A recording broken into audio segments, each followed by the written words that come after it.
177 орта мектебі 7 сынып оқушысы Болатқызы Айкөркем. Абай Құнанбаев 29 қара сөз.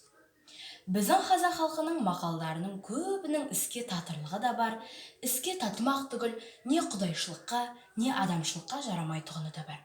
Әуелі, жарлы болсаң, арлы болма дейді. Ардан кеткен соң тірі болып жүргенің құрсын. Егер онысы жалға жүргеніңде жаныңды қинап мал тап деген сөз болса, ол ар кететұғын емес.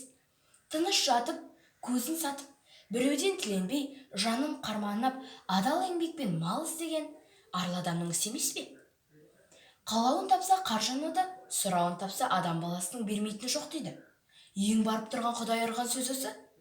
Сұрауын табамын, қалауын табамын деп жүріп, қорлықпен өмір өткізгенше, малды не жерден, не аққан терден сұрау керек қой. Атың шықпаса, жер өрте дейді.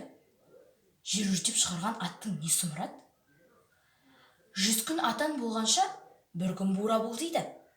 Тағдырға жазып, мінбей түспей арып, шөгіңдеп, диуанлықпен бір күн болған буралық неге жарайды?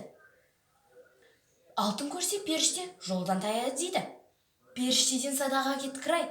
Періште алтынды не қылсын? Өзінің көрсе қызар сұмдығын қостағалы айтқаны. Ата-анадан мал татты, алтын дүйден жан татты дейді. Ата-анадан мал татты, көретұғын антұғынның тәтті дерлік не жаны бар? Бұлар барлығынан да қымбат ата-анасын малға сатпақ болғаны ең арсыздың ісі емес пе?